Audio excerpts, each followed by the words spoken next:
This debate today, it's about who gets to be an American.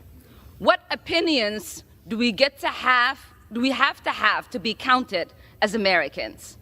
This is what this debate is about, Madam Speaker.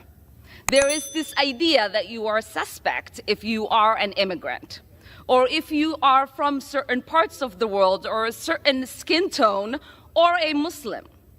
It is no accident that members of the Republican Party accused the first Black president, Barack Obama, of being a secret Muslim. Hello, everyone. Welcome back to Congress Flash. Today we break down recent politics. What does it really mean to be an American? Who gets to decide? And what happens when lawmakers themselves are accused of betraying the very values they claim to defend? In a fiery debate on the House floor, Representative Lisa McClain dropped a bombshell that left both sides reeling, and we're breaking it all down in key points. Let's get into it. First up, the heart of the debate, American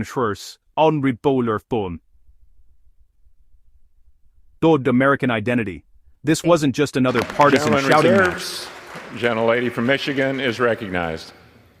Thank you, Mr. Speaker. And to use that logic, well, then all those people should have just said sorry and we'd move on, right? But no, we don't do that. And let me tell you, I take a little bit of offense to what the hell is wrong with me. I'll tell you, there's nothing wrong with me. I took an oath to defend the Constitution, and that's exactly what I'm going to do. Again, I'm not going to apologize for it. I'm going to hold the Constitution, and it's very simple. We really shouldn't even have this debate. If you break the law and you follow due process, there are consequences to your actions, even if you say sorry.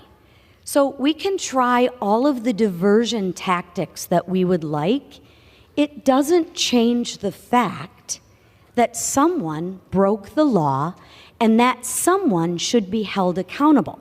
It is disappointing, Mr. Speaker, that their own party can't hold them accountable, that they have such hypocrisy.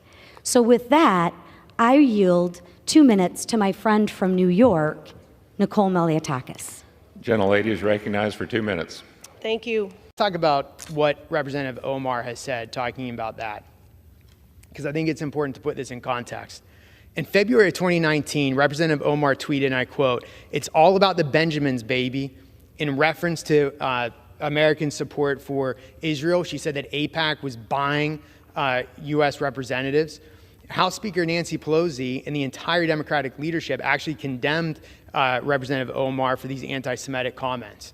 Then, again, just to show this is a pattern, this isn't some one-off incident, February 27, 2019, she doubled down on her stance at a forum in Washington, D.C. when she said, and I quote, "I want to talk about the political influence in this country that says it's okay for people to push for allegiance to a foreign country," end quote. Clearly, she's going back to the trope that Jewish Americans have a dual loyalty between the United States and Israel. It wasn't just another partisan shouting match. It was about the deeper question. What makes someone American? McClain and others pushed back against the idea that your origin, religion, or skin color should ever make you a suspect. Because let's be honest, this debate isn't new. From Obama being accused of being a secret Muslim to current immigration rhetoric, it's clear, the issue of who belongs still divides the nation. Lisa McClain didn't just speak, she roared. She said plainly, if you break the law, you face consequences no matter your apology or political power. That offended Chairman Eliot Engel, who at the time was the Democratic chairman of the Foreign Affairs Committee, and he said, and I quote, "It's unacceptable and deeply offensive to call into question the loyalty of fellow American citizens because of their political views, including support for the U.S.-Israeli relationship. We all take the same oath. Worse, Representative Omar's comments leveled that charge by invoking a vile anti-Semitic slur," end quote. Again, that's not me saying that. That's a former Democratic chair of the House Foreign Affairs Committee.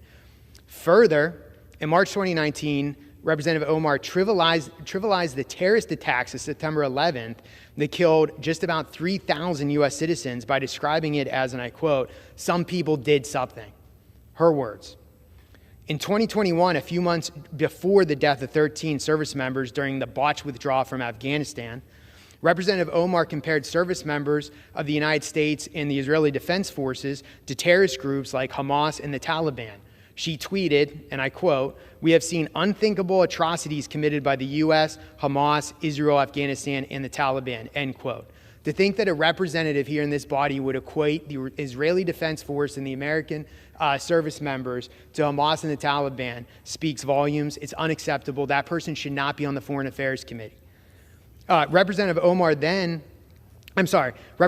Omar's Democratic colleagues sent a statement asking her to clarify those remarks because it was offensive and misguided. Again, the words of my colleagues across the aisle about Representative Ilhan Omar's words, and she refused to apologize. In May of 2021, Representative Omar accused Israel of committing war crimes following days of conflict between Israel and Hamas, where Hamas was launching rockets into Israel that saw thousands of missiles fired indiscriminately at Jerusalem and Tel Aviv, killing civilians. And she described Israel's defensive posture as war crimes, saying nothing about the terrorist attacks of Hamas. So spare me the false outrage over her comments. She has proven time and time again that she should not be on the Foreign Affairs Committee. But I'd like to yield 5 minutes to my good friend from the state of Florida, Representative Maria Salazar. What really fired people up was her direct challenge to hypocrisy in Congress, pointing out how some members get a pass simply because of their party. And if you're tired of double standards in Washington, you're not alone. Quick reminder, if you're finding this breakdown valuable, click that subscribe button and join a community that doesn't settle for surface-level headlines. Let's keep pushing for the truth. Now here's where things got especially heated. Representative Ilhan Omar was in the spotlight. Nicole Maliotakis listed off a series of Omar's past remarks, including tweets that were widely condemned as anti-Semitic, comments that implied dual loyalty among Jewish Americans, and even her now infamous phrase referring to 9/11 as, "some people did something." That didn't sit well with many, including her own party. It didn't stop there. Omar was also slammed for comparing U.S. and Israeli forces to terrorist groups like Hamas and the Taliban. That sparked outrage, not just from Republicans, but from Democrats too, who publicly asked her to clarify. And during the Israel-Hamas conflict, she accused Israel of war crimes, while staying silent on Hamas's rocket attacks. Many felt this wasn't just misguided, it was dangerous rhetoric from someone sitting on the Foreign Affairs Committee. McClain's closing message was loud and clear. The Constitution isn't a suggestion. Accountability matters, and the oath you take as a member of Congress should actually mean something. This wasn't about party lines, it was about principle, and maybe that's why this speech is striking such a chord with Americans who are fed up with the political games. So, who gets to be an American? Maybe it's time we stop answering that with fear and start answering it with the Constitution. McClain's speech reminded us of something too many in Washington forget. Law and integrity aren't negotiable. If you believe that too, do me a favor, like this video, subscribe, and share it with someone who needs to hear the truth behind the headlines. I'll see you in the next one.